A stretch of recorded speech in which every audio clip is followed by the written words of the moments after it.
formação, né? Finalizo esse ano, né? Me torno, então, um reverendo, né? Recebo a ordenação completa, mas já estudo budismo aí há aproximadamente 20 anos, né? Então, gostaria de aproveitar essas oportunidades que nós vamos ter nesse encontro e nos próximos dois, para que a gente possa compartilhar um pouquinho, né, da história e da sabedoria budista, né? Então, para a gente iniciar, eu gostaria de fazer uma pequena dedicação de méritos, né? Vou compartilhar a tela com vocês aqui. Quem puder, por favor, né, faça gachô, ou seja, junte as mãos assim, e leia junto comigo, né? Pode ler aí, não precisa ligar o microfone, né? Façam cada um em sua casa, tá bom? Então, vamos lá. Dedicação para sessões de estudo. Ao iniciarmos este estudo e discussão sobre a sabedoria do Buda, que possamos saudar o sempre presente Buda Shakyamuni e as divindades protetoras que prometeram encorajar todos aqueles que buscam a iluminação do Buda. Que possamos trabalhar juntos para superar as fontes de desespero e sofrimento e tratar não apenas os sintomas, mas as causas profundas que dão origem a toda a violência e ansiedade no mundo hoje. Que possamos conhecer o poder da generosidade e a integridade da paciência. Que as ervas daninhas sufocantes da ganância, raiva, medo, ignorância, mesquinhez e arrogância sejam arrancadas de nossos corações. E as sementes perfumadas de bondade amorosa, compaixão, alegria altruísta, sabedoria, caridade e tranquilidade sejam plantadas em seu lugar. Que os méritos que acumulamos com a oferta do nosso trabalho sejam distribuídos entre todos os seres vivos e que todos nós e todos os outros seres vivos alcancemos a iluminação do Buda. Namo Myoho Renge Kyo. Então, com isso a gente pode iniciar, né, a nossa aula de hoje. Eu sei que vocês vão ter algumas dúvidas, né, no decorrer da explanação, né? Vocês podem usar o chat aqui do Zoom para vocês escreverem o que vocês quiserem. No final, né, da aula a gente vai selecionar algumas perguntas, né, para que a gente possa estar aí respondendo e ajudando vocês a esclarecer, né, tudo que for pertinente. Após nossos encontros aqui também, né, a gente tem lá o nosso grupo, vocês podem me procurar, pode procurar as outras monitoras, né, para fazer alguma pergunta, enfim, algum comentário, né, vocês podem sempre ficar aí bem tranquilos que nós vamos tentar ajudar da melhor maneira possível, tá bom? Então, eu vou compartilhar aqui com vocês agora os slides da nossa aula, para que a gente possa acompanhar juntos, né, o conteúdo que eu preparei aqui. Então, esse é o nosso curso de introdução ao budismo Nichiren, né? Nós vamos ter o total de 3 aulas. A primeira aula, então, é sobre a vida do Buda, os ensinamentos do Buda e a história do budismo. Nossa segunda aula vai ser a respeito dos ensinamentos do Sutra do Lótus. E o terceiro encontro, né, será a respeito da vida e ensinamentos do nosso fundador, Nichiren Shonin, né? Então, para quem não sabe, Nichiren é o nome do nosso fundador, né? Então, ele dá o nome também à nossa escola. Então, nós vamos falar a respeito da vida do Buda, seus ensinamentos e a história do budismo, como eu falei para vocês anteriormente, né? Vamos iniciar, então, pela vida do Buda. Né? Então, o budismo é uma das principais religiões do mundo, né? Tem uma história rica, né? E uma filosofia que tem impactado milhões de pessoas. A gente sabe, né, que o budismo, então, ele é uma das religiões mais importantes, mais influentes do mundo, né, e que tem junto com os grandes monoteísmos ocidentais aí, o budismo elencando aí uma das principais posições, né, em número de seguidores. Tem uma história que remonta a mais de 2.500 anos e se originou numa região que atualmente a gente conhece como Nepal, né? E Nepal e Índia, na verdade, né? Aquele vale em torno do Rio Ganges. E o budismo ganhou milhares de seguidores no mundo todo, né? E continua ainda até hoje ser uma inspiração para milhares, né? Milhões de pessoas. Então, uma das razões, né, pelas quais o budismo é tão relevante é a abordagem única que ele tem para compreender a vida humana e sobre como enfrentar o sofrimento, né? Então, o budismo ele reconhece a existência do sofrimento como uma parte inevitável da nossa condição humana, só que ele também oferece um caminho para que a gente possa transcender esse sofrimento e alcançar a paz interior, né? E, em última instância, a iluminação. Então, além disso, né, o budismo ele destaca a importância de nós termos compaixão, né, de termos sabedoria e também do nosso desenvolvimento pessoal. Né, os ensinamentos do budismo eles não se limitam somente à esfera religiosa, né, mas eles também abordam aspectos éticos, filosóficos, psicológicos da nossa existência humana. Né? Então, esses tipos de ensinamentos, né, eles têm desenvolvido um papel, eles têm desempenhado, aliás, um papel muito importante na formação dos valores sociais e também de várias culturas, né, no decorrer de muitas sociedades, né, ao longo da história. Então, o budismo passou aí pela China, pelo Japão, pelo Sri Lanka, pelo Tibete, pela Tailândia, né? Então, sempre muito importante, né, todo o papel dos ensinamentos budistas na formação desses estados. O budismo ele também se destaca por sua abertura, né, e tolerância, né, em relação às outras tradições e outras religiões filosóficas, né? Ele nunca tentou agredir, nunca tentou suprimir outras religiões, né, mas sempre tentou uma maneira de se integrar e se adaptar, né, às diferentes tradições ao redor do mundo, conforme ele foi se propagando. E isso fez com que o budismo acabasse se tornando, como eu já falei antes, né, uma religião global, né? E tem variações de budismo, né, em praticamente todas as regiões do mundo, né, pelo menos em todas as regiões da Ásia, né, que no Ocidente a gente está formando ainda essa religião, essa tradição budista. Né? Então, quando a gente estuda budismo, né, a gente não está assim somente explorando uma religião antiga, né, mas a gente também está mergulhando, né, numa filosofia de vida que oferece insights muito importantes sobre a nossa natureza humana, né, e nosso potencial para o crescimento espiritual, né? Então, a importância do budismo transcende fronteiras culturais, religiosas, né? Mas também se torna uma fonte de inspiração e orientação para pessoas de origens diversas, né? Nas suas vidas cotidianas. Então, na aula de hoje, né, a gente vai explorar a vida do Buda, os ensinamentos fundamentais dele e a história do budismo, né? E dessa forma a gente espera que a gente possa lançar uma luz aí a essa tradição milenar, né, que tem a sua relevância muito forte ainda nos dias de hoje. Então, o Buda, ele nasceu com o Siddhartha Gautama, né? Siddhartha Gautama é o nome dele, né? Siddhartha é o nome, Gautama é o sobrenome. Então, ele nasceu como príncipe no reino de Kapilavastu, né, no atual Nepal. Então, fica próximo da cordilheira dos Himalaias, né? É uma região ali bastante disputada, né, entre Nepal e Índia, né? E ele nasceu como um príncipe, né? Ele nasceu num clã chamado Clã dos Shakyas. Inclusive, por conta desse local onde ele nasceu, futuramente ele iria ser chamado como Shakyamuni. A gente vai ouvir falar muito desse nome, né? Shakyamuni, que quer dizer o sábio dos Shakyas. E ele era filho do rei, o rei Suddhodana, e ele foi educado desde cedo, né, para se tornar um monarca, né, não para ser um líder religioso. Logo que ele nasce, ele fica órfão de mãe e ele recebe uma profecia, né, de que ou ele se tornaria um monarca universal, né, que iria unificar muitos países e governar um número muito grande de pessoas, ou ele se tornaria um Buda, né, ou seja, uma pessoa totalmente iluminada. E é claro que o pai, né, ele quis que o filho se tornasse um grande rei, né? Ele não quis que o filho se tornasse um religioso. Por isso ele fez tudo o que foi possível para que o filho ele seguisse a vida de um governante, né? Ele recebeu as melhores educações possíveis na época, né? E ele se manteve de certa forma isolado da sociedade como um todo, né? Sempre estudando e sempre ali afeito a questões palacianas. Só que Siddhartha, desde pequeno, ele tinha uma grande sensibilidade, né? Ele tinha uma tendência à vida espiritual, né? Como essa imagem aqui retrata, né? Então, ele, num evento de celebração às colheitas, né? Era comum naquela época se realizar ritos bramânicos, né? Da antiga religião védica lá da Índia. E ele se cansou daquela cerimônia, ele se sentou debaixo de uma árvore e se colocou em meditação, né? E ali naquele momento ele tem um insight muito profundo, né? E o pai, como vocês podem ver na imagem aí, percebe e não curte muito a ideia, né? A Siddhartha, ele se casa, né? Também com uma das mulheres mais lindas do seu reino, né? E ele tem, na verdade, tudo do bom e do melhor, né? Durante a sua infância e adolescência, né? Mas quando ele atinge a vida adulta, ele já casado e tudo, né?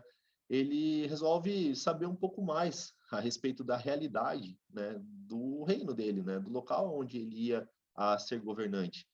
E aí ele decide dar um rolê aí pelo seu território, né? E nessa oportunidade ele se confronta com 4 realidades diferentes, né? Então, primeiro ele se confronta com uma pessoa idosa, né? E ele nunca tinha visto uma pessoa idosa, né? Talvez ele já tivesse visto, ah, mas fora dos palácios, do muro do palácio, né? Ele viu uma realidade mais seca, né? Das pessoas realmente doentes, decrépitas, né? E já bastante castigadas, né? Por uma vida inteira de trabalho, né? De esforço. E era uma coisa que ele não conhecia, ele nunca tinha visto, né? E ele ficou preocupado, porque imediatamente ele pensou nas pessoas que ele amava, né? Ele pensou no pai, pensou na esposa. Nessa altura que ele já tinha um filho recém-nascido, ele pensou, poxa, né, será que essas coisas vão acontecer, né? Será que as pessoas com quem eu me relaciono e quem eu amo vão ficar assim também? Aí depois ele encontra uma pessoa doente, né? E aí ele tem todos esses diálogos com o cocheiro, né? Que estava guiando a carruagem dele. Ele fala, o que está acontecendo com essa pessoa, né? E o cocheiro responde, ele está doente, né? Poxa, como assim doente? O que está acontecendo? Né? Provavelmente ele já tinha visto pessoas doentes, mas a realidade que ele vê ali, provavelmente de uma pessoa com uma doença séria, né? Com aparência realmente de doença e enfim, se esvaindo ali, né? Perdendo toda a energia vital. E ele se preocupa, né? Fala, poxa, mas o que é isso, né? Isso acontece com as pessoas? Né? Acontece, né? Todo mundo fica doente um dia, né? E aí ele fica bastante preocupado, né? Depois, então, ele tem a visão de uma pessoa morta, né? Não sei se vocês estão conseguindo acompanhar aqui, né? As visões que ele teve aqui de uma pessoa morta, né? E aí ele olha lá aquela pessoa e a pessoa não se mexe, e todo mundo chorando ao redor e tal. Ele pergunta, o que houve com aquela pessoa? Né? A pessoa morreu, né? Poxa, como assim a pessoa morreu? O que está acontecendo? Né? Ela não vai voltar, não vai acontecer mais nada. Daí o cocheiro fala, não, ela morreu, né? A vida é assim, todo mundo morre, né? E ele sente uma angústia assim muito grande, né? Muito profunda por isso, né? Então ele se depara com esses 3 sofrimentos: envelhecimento, adoecimento e morte, né? E a quarta visão que ele tem, né? Nesse rolê aí pelo castelo aliás, por fora dos muros do castelo, né? É o monge, né? E aí ele vê uma nobreza na atitude do monge, né? Ele vê que o monge ele está buscando alguma coisa digna, alguma coisa que transcenda esse sofrimento, né? Então ele decide que ele vai abandonar a vida de conforto que ele tinha e iria então se dedicar, né, a fazer essa mesma coisa, né? Buscar a iluminação. E isso a gente chama de a grande renúncia, né? Ou seja, quando o Buda ele decide, né, ainda não Buda, né, ele era Siddhartha, ele decide que ele ia deixar a vida palaciana para trás, né, ele ia abandonar a esposa, o filho recém-nascido e ia buscar, né, essa solução para os problemas que ele tinha até então. Então, assim, a gente pode imaginar que não foi uma decisão fácil, né, deixar a esposa e filhos para trás, filho para trás, né? Mas provavelmente ele fez isso tomado por grande amor, né? Ele estava realmente preocupado com o que ia acontecer com essas pessoas, né? Será que elas iriam passar por todos aqueles sofrimentos também, né? Será que não tinha nada que pudesse ser feito que fizesse com que elas não passassem por aquilo, né? E é isso que ele decide então fazer, né? Ele deixa essa vida palaciana, ele se despe, ele se desfaz totalmente, né? Das suas riquezas, das suas joias, das suas roupas, né? De assim que mostravam um status mais elevado, né? E ele parte então para a vida religiosa, né? Então, ele imediatamente procura grandes mestres espirituais daquela época, ele estuda com esses mestres e ele supera esses mestres, né, rapidamente. Ele estava realmente muito dedicado, ele estava realmente muito inspirado e ele supera esses mestres acabam até convidando ele para que se tornasse um mestre também, né? E ele sempre recusa, né? Não, não quero, não é bem isso que eu estou buscando e tal, não encontrei a solução porque eu estava procurando.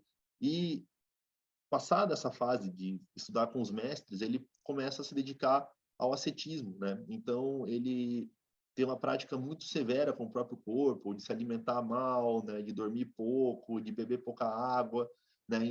ao ponto de ele ter o seu corpo automortificado, né? Então aqui nessa imagem mostra, né, os ossinhos aqui das costelas aparecendo, né? Ele ficou assim com uma aparência muito degradada, né? Muito enfraquecido, né? Até que por fim, né? Depois de 6 anos praticando essas práticas ascéticas, né? Ao ponto assim de ele ser insuperável nesse tipo de prática, ninguém mais está praticando de uma forma tão dura e severa igual ele, né? Ele percebe que não era aquele o caminho, né? Que na verdade ele estava só destruindo o próprio corpo.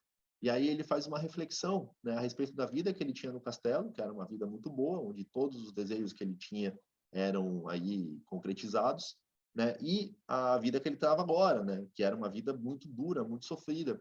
E quando ele estava refletindo, ele lembrou, né, de uma aula de música que ele teve quando ele vivia ainda, né, dentro dos muros do palácio e era jovem, né, mais jovem. Ele lembra que o professor falou para ele que a corda do violão, enfim, do instrumento de música lá da época, né, se ficasse muito frouxa, não iria emitir som nenhum. E se ficasse muito apertada, né, iria arrebentar. Então, ele associou, ele falou, poxa, né, nem a autoindulgência, nem a prática ascética extrema devem ser o caminho. Né? O caminho deve ser o caminho do meio, né? Um caminho de equilíbrio entre essas duas coisas. Então, ele se recupera, ele se alimenta, ele toma banho, porque tinha ficado muito tempo sem tomar banho também. Né? E aí ele vai para Bodh Gaya, né? Atualmente é chamada de Bodh Gaya, na época se chamava de Gaya, né? Que fica na Índia. E ele senta debaixo de uma figueira, né? Inclusive que atualmente o nome religioso, o nome científico dela se chama Ficus religiosa, né? Ou seja, um tipo de árvore de ficus, e que atualmente é conhecida como árvore Bodhi. Ele senta ali, né? E ele medita, né? E ele entra em profundos estados contemplativos e ele consegue então atingir o despertar, né? Ele consegue então atingir a iluminação. A partir daquele momento, então, ele se torna o Buda. Né? O que quer dizer o Buda? Buda quer dizer o desperto, né? Aquele que atingiu a compreensão da realidade, né? De todas as coisas. Né? A partir daí, ele começa a ensinar. Né? Então, ele tinha 5 companheiros de práticas ascéticas que viram, né, que logo que ele deixou para trás aquela disciplina super rigorosa, eles abandonaram ele, né? Deixaram ele para lá e seguiram fazendo as suas práticas ascéticas. Mas assim que ele atinge a iluminação, ele se lembra desses colegas e ele resolve encontrar com eles, né, para ensinar a boa nova que ele tinha descoberto. Né? E aí ele caminha 200 quilômetros, né? Ele sai de Gaia, vai até Varanasi, né? A pé, óbvio. Né? Naquela época não tinha nenhum outro tipo de meio de transporte, né? Claro, tinha carroças, etc., mas ele foi a pé e ele encontra esses cinco ex-companheiros de prática, ensina para eles, né? E assim se forma a primeira comunidade budista, né? São os 6 primeiros monges da comunidade budista, né? E ele passa a ensinar então aqueles ensinamentos que seriam a base doutrinária, né, de tudo que viria a se tornar esse edifício, né, que a gente conhece como budismo atualmente. Né? Então, quais são esses ensinos que ele nos trouxe? Primeiro, a gente tem que entender qual foi o conteúdo do despertar dele. Né? Então, a gente tem, por exemplo, aqui uma citação do Suttanipata, né, que é um dos extratos mais antigos dos escritos budistas, que fala o seguinte: ninguém por nascimento é Brahman, nem alguém por nascimento não é Brahman. Pelos atos, uma pessoa é um Brahman. Pelos atos, ela não é um Brahman. Pelos atos, somos lavradores. Pelos atos, somos artesãos. Pelos atos, somos mercadores. Pelos atos, somos servos. Pelos atos, se é ladrão. Pelos atos, se é soldado. Pelos atos, se é sacerdote. Pelos atos, se é rei. Portanto, os sábios conhecem esses atos como realmente são. Eles veem o surgimento dependente e entendem os atos e seus resultados. Então, aqui a gente tem 2 ensinamentos muito importantes. Né? O primeiro desses ensinamentos importantes é realmente a origem independente de todas as coisas, a interdependência. Né? Então, nós não temos uma substância fixa, né? Nós não somos alguém por definição de determinada maneira. Né? Nós existimos em relação às coisas que estão ao nosso redor. Né? Então, nós existimos graças às outras pessoas, nós existimos graças ao ambiente que nos circunda. Né? Então, isso pode ser resumido pela frase, né? Se esse existir, aquele existe. Se esse não existe, aquele não existe, né? Portanto, se esse é destruído, aquele também é destruído. Ou seja, nós estamos em constante relação uns com os outros, né? Eu só estou aqui falando para vocês hoje porque vocês também estão presentes, né? E vocês só estão presentes porque, enfim, algo despertou em vocês essa curiosidade, essa vontade de estar aqui, né? Então, nós já estamos todos ligados uns aos outros, né? Tá? Por várias circunstâncias, por várias causas, por várias condições, né? Então, nós não existimos de maneira separada, nós não existimos de maneira independente, né? E aí o segundo grande ensinamento que essa frase nos traz é que nós não somos algo rotulados, né? Então, quando a gente nasce, a gente não é já imediatamente um engenheiro, não é já imediatamente um médico, não é já imediatamente um dentista, né? Mesmo que nós venhamos de uma família que nos exija, né, nos coloca em determinadas situações, nós somos o que nós somos pelos nossos atos, né? Então, isso coloca o ensinamento do Buda em um choque frontal, né, com os ensinamentos que tinham na época, né? Como, por exemplo, a ideia de castas, né, que existia na Índia, né? E existe na Índia ainda até hoje, né? De que as pessoas que nascem em um determinado estrato da sociedade, elas devem ficar ali daquela forma, né? Fazer os serviços que correspondem a quem nasce naquela camada social e não pode ter nenhum tipo de ascensão ou de comunicação entre as classes. Né? E o que ele está falando aqui, não. Né? Você é uma pessoa nobre se você tiver um comportamento nobre, né? Se você agir na sociedade de acordo com aquilo. Né? Então, se você não treina para ser um soldado, você não vai ser um soldado. Mesmo que você vista farda, mesmo que você carregue armas, né? Você não vai ser um soldado se você não agir como um soldado. Né? Você não vai ser um grande empresário, né? Se você não tem comportamentos de um grande empresário. Né? Você não ninguém é simplesmente porque alguém coloca um rótulo na testa, né? Então, as identidades em si, elas são vazias, né? Não existe nada determinado, fixo, né? Tudo está sempre existindo, né? Só porque está em relação com as outras coisas. A partir desse despertar fundamental, né? O Buda ele passou então a sistematizar os ensinamentos dele, uh, e a explicar mais detalhadamente, né? A primeira dessas grandes explicações que ele nos dá é a respeito das 4 nobres verdades. Então, esse aqui é o primeiro ensinamento do Buda, é quando ele coloca em giro a roda do Dharma, ou seja, quando ele começa a ensinar pela primeira vez. Né? Então, quando ele encontra aqueles 5 ex-companheiros de prática cética, né, ele fala a respeito das 4 nobres verdades. Né? Quais são essas 4 nobres verdades? Primeiro, né, a existência do sofrimento. Segundo, a origem do sofrimento. Terceiro, a cessação do sofrimento. Quarto, o caminho para a cessação do sofrimento. Né? Então, é de certa forma como uma prescrição médica. Né? O médico, ele olha, ele reconhece que existe a doença, ele busca qual que é a origem dessa doença, ele vê se a doença é passível de ser tratada ou não, e depois ele passa, né, o que a gente precisa fazer. Então, aqui o Buda ele age como um médico de determinada forma, né, reconhecendo que existe um sofrimento, né, que permeia a vida de todas as pessoas.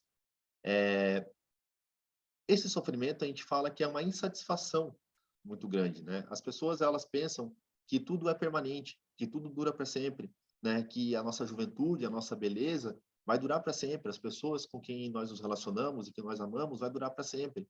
A nossa riqueza, a nossa prosperidade, né? Vai sempre ser da maneira como é.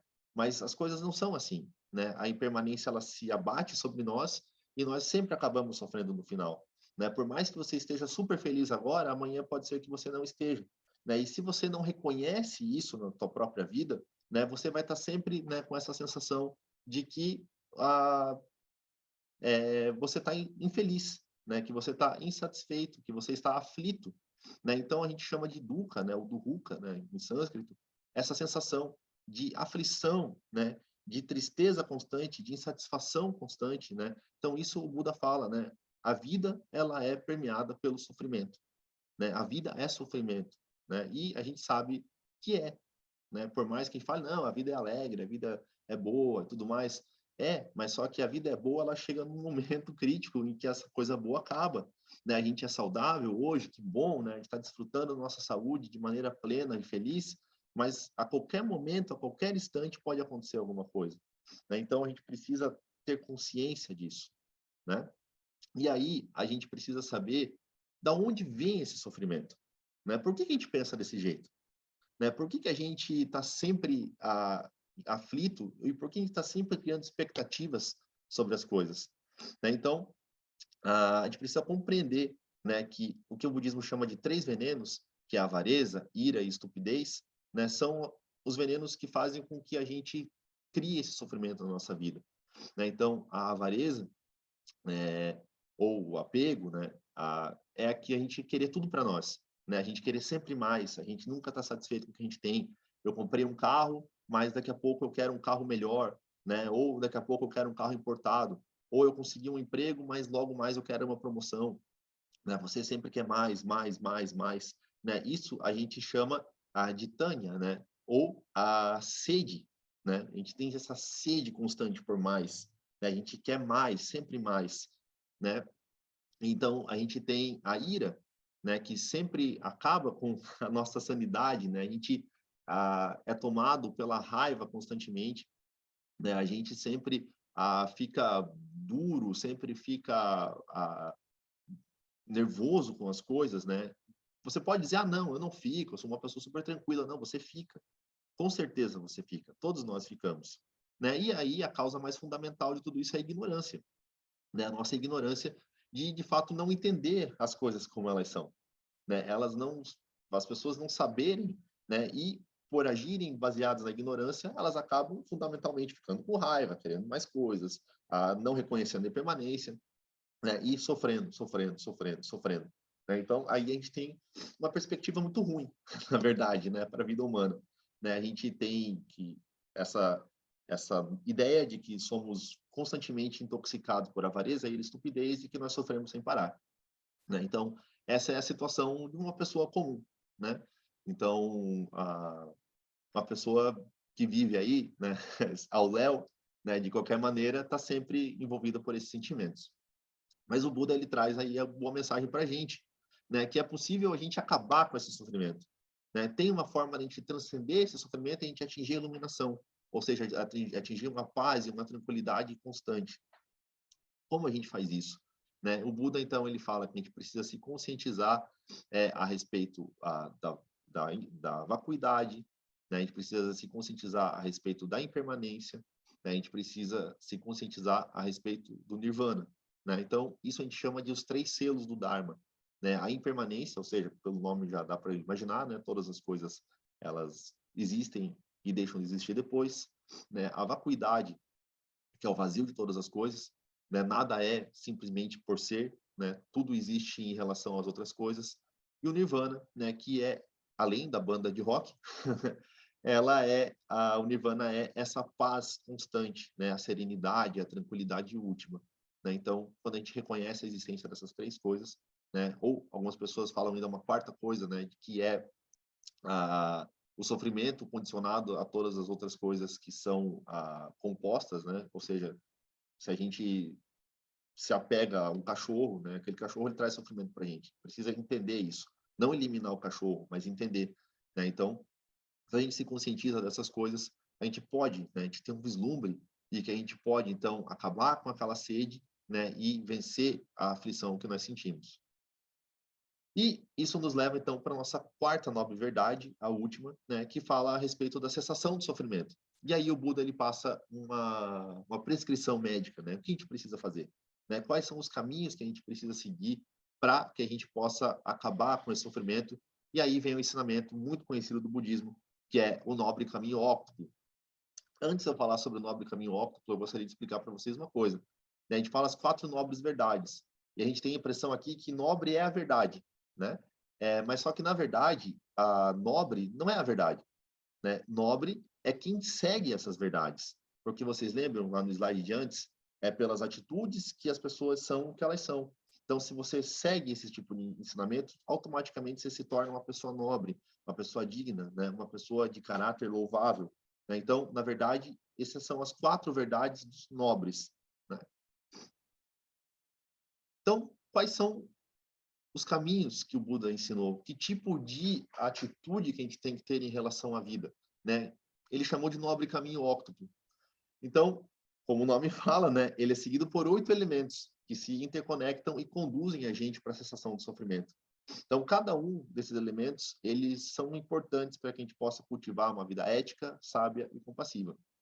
Então, não existe o número 1, o número 2 ou o número 3, né? Todos estão interrelacionados, mas normalmente a gente começa a explicar pela visão correta, né? O que que é a visão correta?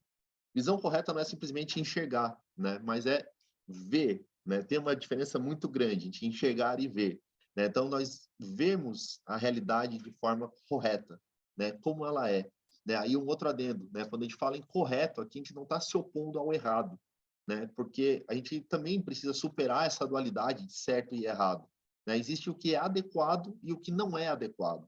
Então, quando a gente fala adequado, né, é aquilo que não produz sofrimento, né? E inadequado é aquilo que, ao contrário, claro, né, produz sofrimento nas pessoas, né? Então, a gente precisa sempre entender que no budismo não existe esse dogmatismo fixo, né, intransigível, isso é errado ou isso é certo, né? Então, a gente pode dizer que visão correta, nesse caso, é uma visão adequada, né? Uma visão que não produz sofrimento, ou seja, enxergar a realidade, né, de maneira correta, como as coisas se apresentam, como elas são, e não como a gente gostaria que elas fossem, né?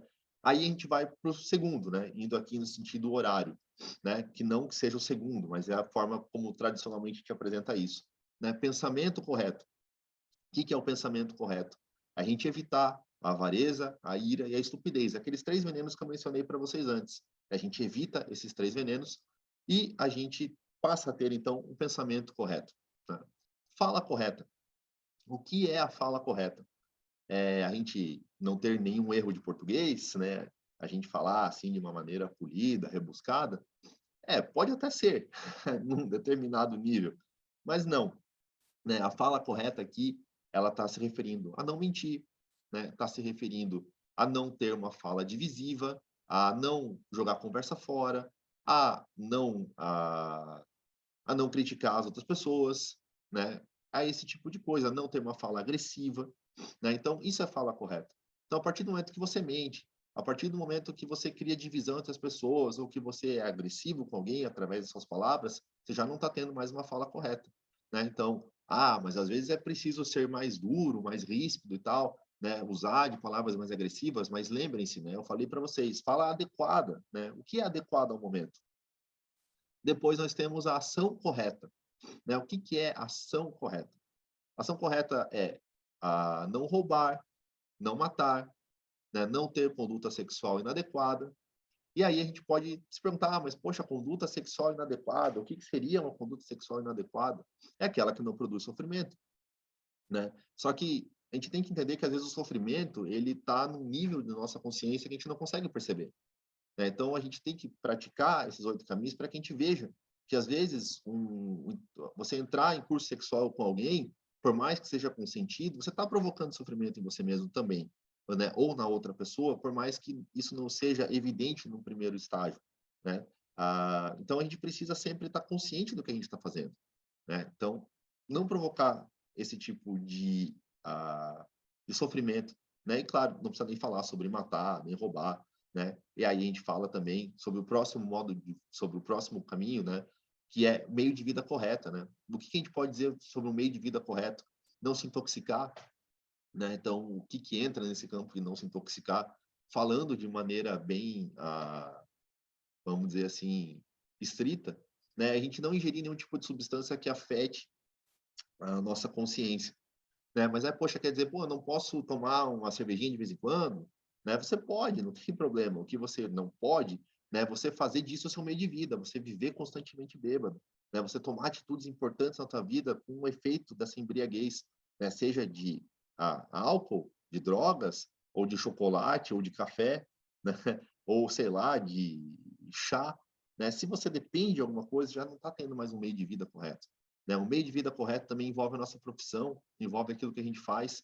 Será que a gente está ajudando as outras pessoas? Será que a gente está tentando remover o sofrimento do mundo? Será que a gente está criando mais sofrimento das outras pessoas? Será que eu estou empregando a minha vida de uma maneira que é útil e benéfica para todos, né? Então, esse é o meio de vida correto. Depois temos o esforço correto, né? O que que é o esforço correto?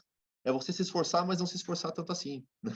O que que eu quero dizer? Você não provocar sofrimento, né? A gente sempre volta para esse mesmo ponto, né? Então, é você tentar, é você ser paciente, você ser persistente, né? Principalmente no teu treinamento, né? Então, quando a gente fala em budismo, a gente fala em treinamento, né? Nós treinamos a nossa mente através da meditação, através dos preceitos, através da nossa prática, né? É sempre um treinamento.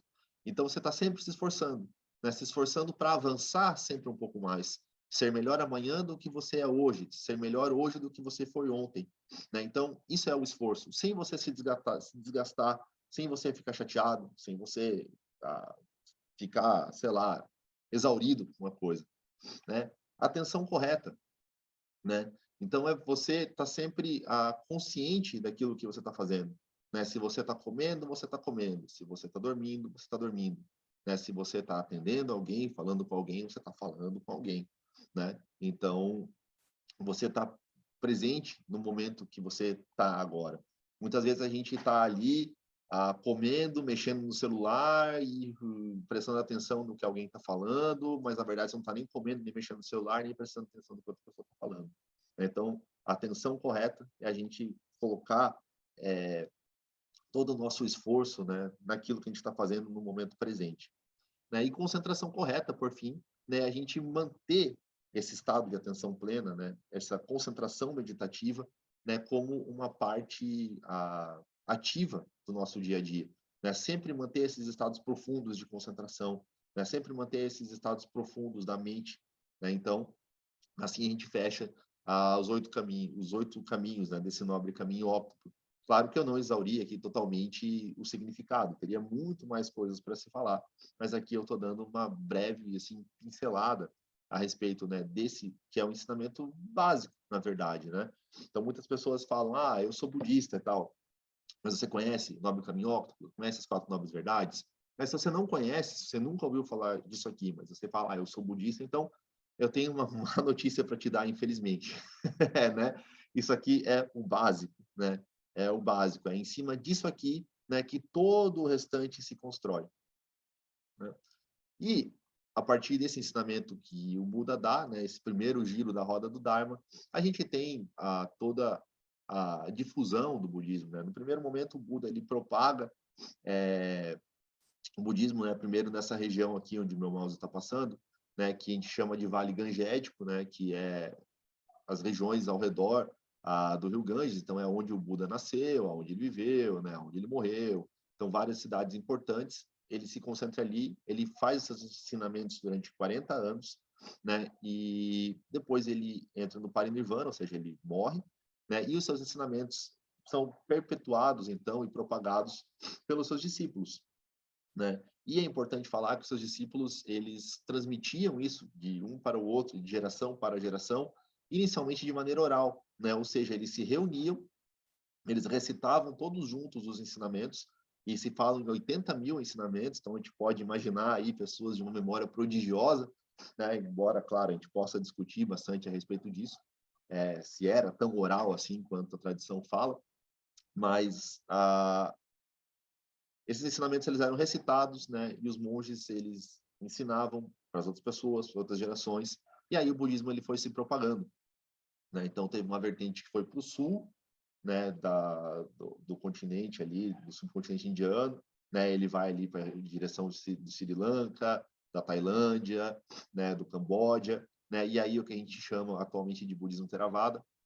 E a gente tem o budismo do norte, né, que ele vai aí para regiões da Caxemira, né, atualmente Afeganistão, Paquistão, e depois ele vai para a China, vai para o Tibete, vai para a Coreia e vai para o Japão, né? Esse budismo do norte é chamado de budismo Mahayana, né, ou budismo do grande veículo, que é basicamente o budismo mais conhecido no mundo hoje. A nossa tradição é uma tradição de budismo Mahayana, né? Então, todos esses países, né, receberam grande influência. E existe também um outro ramo específico do budismo Mahayana que é chamado de budismo Vajrayana, né, ou seja, budismo tântrico, budismo esotérico, né, que aí ele se propaga basicamente, né, no Tibete, China e Japão, embora no Japão tenha bastante, mas no Tibete é onde realmente esse budismo Vajrayana ele aflora, né, e ele se manifesta de maneira assim mais evidente, né? Então, essa expansão do budismo ela acontece no decorrer aí inicia já de maneira quase que imediata, né, com a morte do Buda, e até chegar no Japão leva aí mais ou menos uns 1.500 anos, né, para fazer todo esse percurso. 1.500 anos? Não, uns 1.300 anos, né? Então o Buda viveu aproximadamente ali 500 anos antes de Cristo, né? O budismo chega lá no Japão lá pelos anos 800, né? Então a gente tem aí mais ou menos 1.300 anos, né? Então, para chegar de uma ponta à outra da Ásia, né? Então, aí a gente tem um breve uma breve ideia, né, a respeito da vida do Buda, os principais ensinamentos do Buda, ou pelo menos os ensinamentos mais básicos do budismo, e um pouquinho pincelada realmente da história, né, de difusão e propagação do budismo, né? Então, o que eu queria passar para vocês, né, é que o estudo da vida do Buda, seus ensinamentos, a história do budismo, né, ele oferece para a gente uma perspectiva valiosa, né, sobre a nossa própria busca pela paz interior, pela sabedoria, pela compaixão. E eu gostaria de encorajar vocês, né, a explorar mais a respeito do budismo, né, as práticas e os princípios que podem ser aplicados à nossa vida prática diária, né? Eu agradeço a participação de vocês, né? Desejo que todos vocês sigam em frente, né, nessa nossa jornada. E, claro, a gente vai ainda possibilitar mais encontros, né, para que a gente possa estudar essa vida do Buda com mais detalhes, né? Quem já me conhece sabe que tudo isso que eu falei para vocês, normalmente, que eu levei aí 40 minutos para falar, normalmente eu levo umas 14 horas, né, mesmo, para falar tudo isso, né? Então, tentei ser o mais sintético possível, e eu espero que vocês se sintam inspirados, né, a continuar essa busca, né, se quando a gente tiver a oportunidade de estudar mais a respeito disso, que vocês voltem, né, e que a gente consiga se aprofundar um pouquinho mais, né? Então, agradeço a presença de todos. Deixo aqui alguns livros recomendados, né, para que vocês possam também fazer suas próprias leituras. Alguns livros, por exemplo, o Buda, o primeiro, uma biografia, é um livro super legal, baratinho, fácil de se achar, né? O segundo livro aí, ele é meio que um romance, né, que conta a história do Buda. E os últimos 3 livros aí são livros bastante técnicos, né, que falam em detalhes sobre a vida do Buda, os ensinamentos, tudo mais, entre várias outras questões, né, inclusive da propagação do Buda e a formação das escolas que vieram depois de uma maneira bem mais detalhada, né? Então, deixo aqui para vocês, deixo, claro, o nosso site aqui também que vocês podem entrar e fico por aqui, né? Gostaria